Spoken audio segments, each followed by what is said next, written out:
আসসালামু আলাইকুম।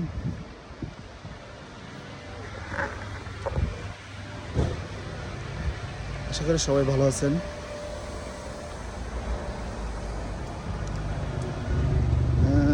আজকের এই ভিডিওটা বানানোর উদ্দেশ্য হলো, আমি আসলে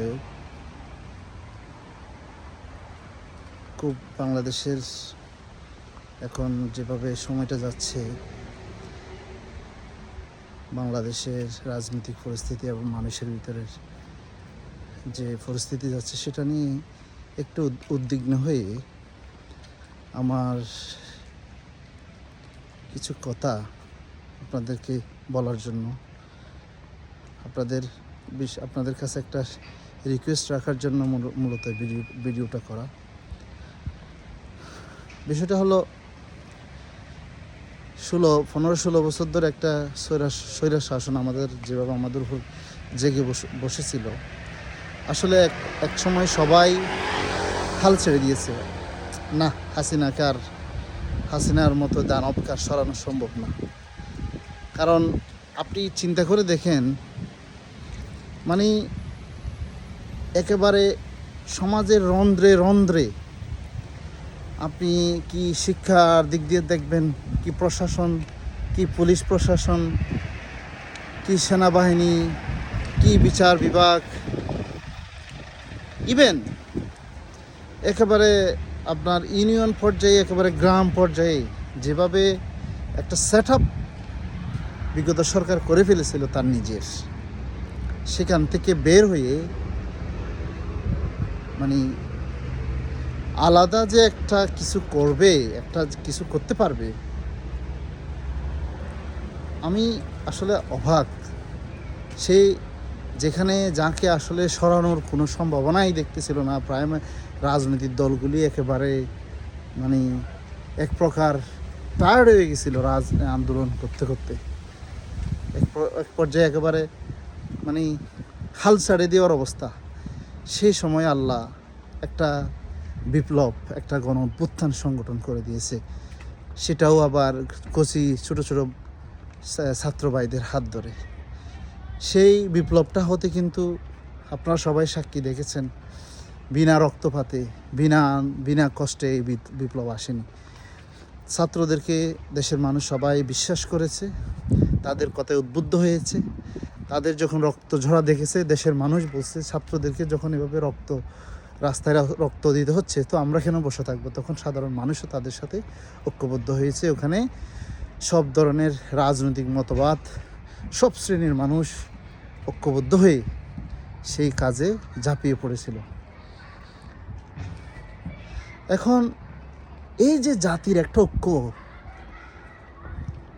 খুব উদ্বিগ্নের সাথে লক্ষ্য করতেছি, 1 মাস যেতে না যেতেই সেই ঐক্যের ভিতরে একটা ফাটল শুরু হয়ে গেছে।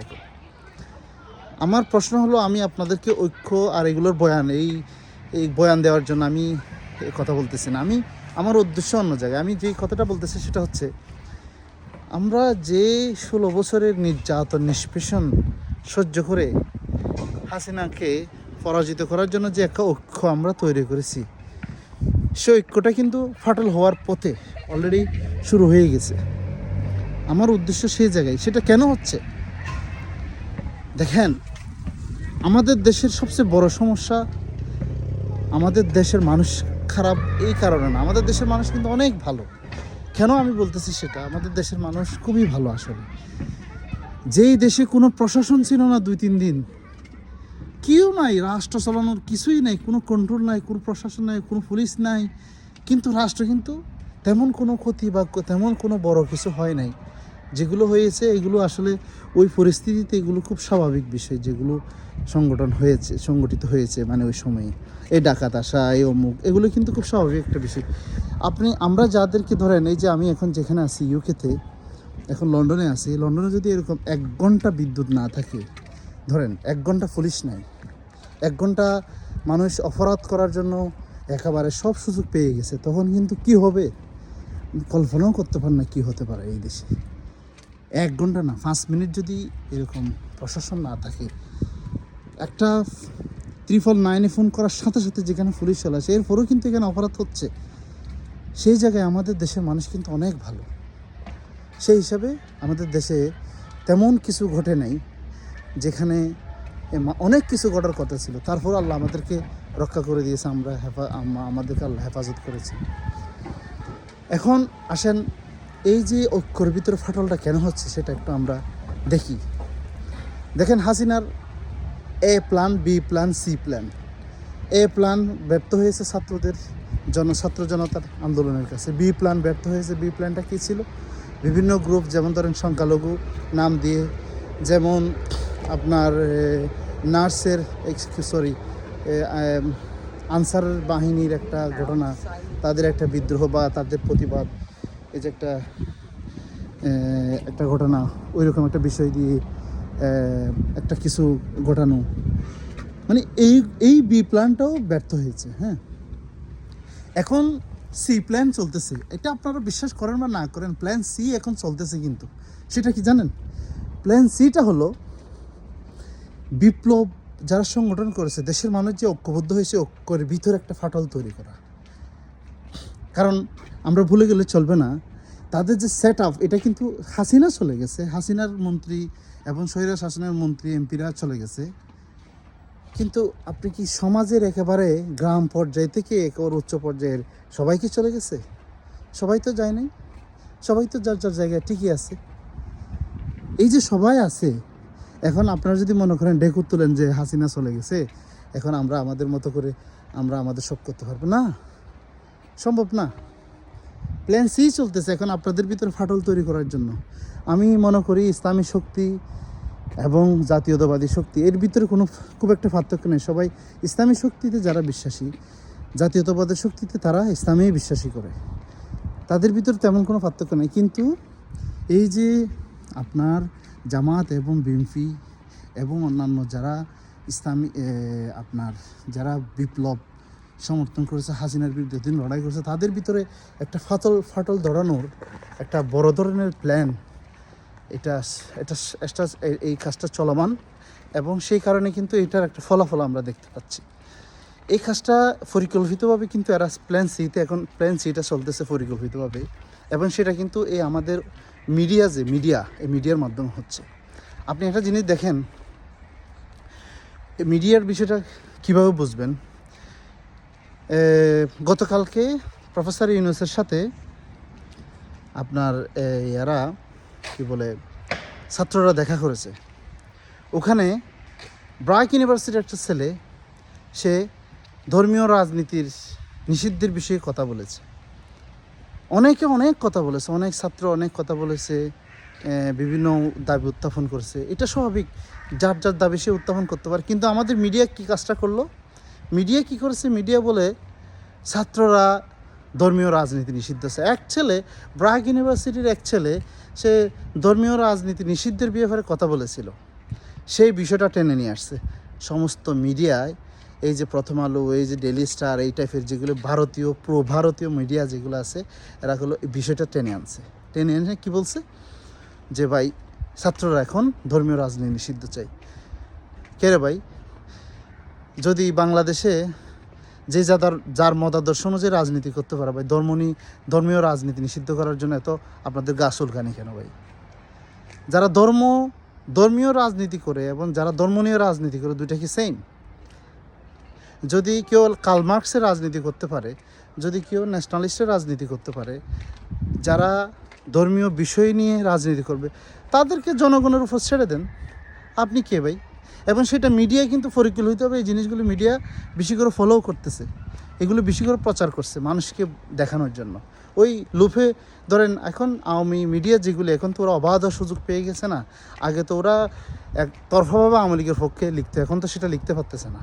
কিন্তু এরা পিক আপ করে দেখে যেটা হইলে যেটা থাকলে আওয়ামী লীগের লাভ হয়, যেটা থাকলে ইন্ডিয়ার লাভ হয়, ওই জিনিসটা পিক আপ করতেছে একটা ধর্মীয়, এটাকে ওরা হাইলাইট করতেছে। এভাবে করে আমাদের ভিতরে একটার পর একটা বিএনপি কোথায় কী করেছে সেই জিনিসগুলোকে বেশি হাইলাইট করতেছে। যেমন বিএনপি কার একটা চড় মেরেছে, বিএনপির কোন নেতা কর্মী, জামাতের কোন নেতা বা কোন কর্মী, কোন ওয়ার্ড লেভেলের কোনো একটা সমর্থক, সে কোথায় কী বলেছে সেটাকে হাইলাইট করে নিয়ে আসতেছে।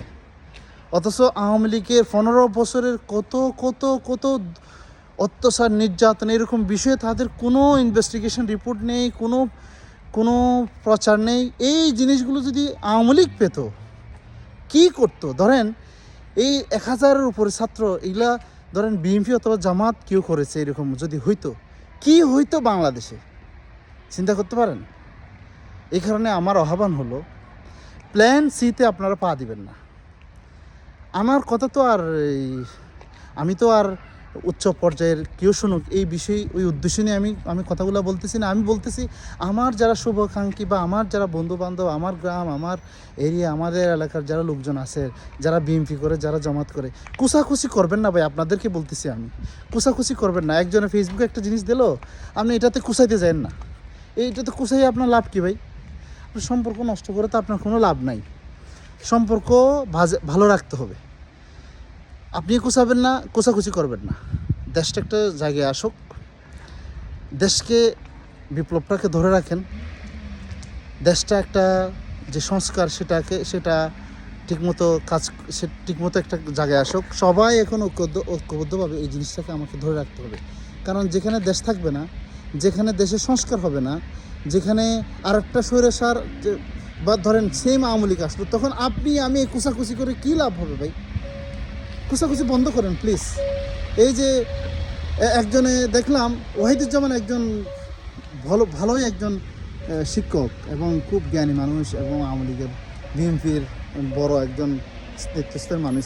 ওনাকে কোন জামাতের বা কোন শিবিরের আল্লাহ জানে খেয়ে দিছে, উনি এটারে ফেসবুকে নিয়ে একেবারে ইসলাম মিলাই একেবারে যেভাবে লিখতেছে, কে ভাই কে আপনারা গালি দিছে এটার জন্য? পুরা মানে একটা কর্মী সমর্থক পর্যন্ত কে? এটার জন্য আপনি যেভাবে একেবারে ফেসবুকে দিয়ে এগুলো করা উচিত না। এগুলো এখন ধৈর্য ধরতে হবে। আমাকে কেউ একজন বলে দিছে, ধরেন আমার কথাই একজন কেউ কষ্ট আমাকে ইচ্ছা মতো লিখছে, এই কারণে আমাকে ধৈর্য ধারণ করতে হবে। যাকে লিখছে তাকে ধৈর্য ধারণ। যদি আপনারা দেশকে ভালোবাসেন, যদি আপনারা চান যে হাসিনা না আসুক, সেক্ষেত্রে এই জিনিসগুলো করতেই হবে, আমাদেরকে এগুলো মানতেই হবে। আমাদের আপনার এই মানুষের এই যে ধৈর্যটা আমাদেরকে ধরতেই হবে, আমাদেরকে ঐক্যবদ্ধ থাকতেই হবে। আমাদের কোনো উপায় নেই, আর দেশ ঠিক করার জন্য আর কোনো উপায় নেই। প্ল্যান সিতে পা দেওয়া কোনোভাবে উচিত হবে না। এই যে মিডিয়াগুলোর কথাবার্তায় আপনাকে সতর্ক থাকতেই হবে। কয়টা মিডিয়া আছে, কয়টা মিডিয়ার সেট আপ আছে যারা এই বিপ্লবের পক্ষে লিখবে বা বলবে, কাজ করবে না ভাই। মিডিয়া কোনো দিন, বাংলাদেশের মিডিয়া কোনো দিন নিরপেক্ষ ছিল না। সুতরাং এখন আমরা যেহেতু মানুষের মত প্রকাশের স্বাধীনতায় বিশ্বাস করি, আপনি চাইলেও এখন ওদেরকে বন্ধ করতে পারতেছেন না।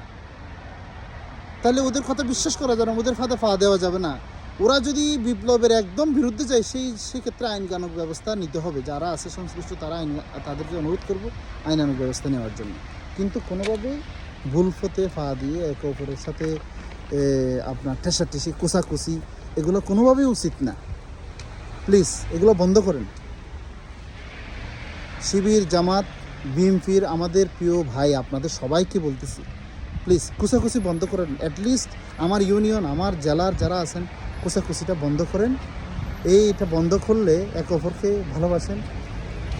অতীতের কথা মনে রাখেন ভাই, অতীতে আপনারা কি নির্যাতনের শিকার হয়েছেন, এই জিনিসগুলো মনে রাখেন।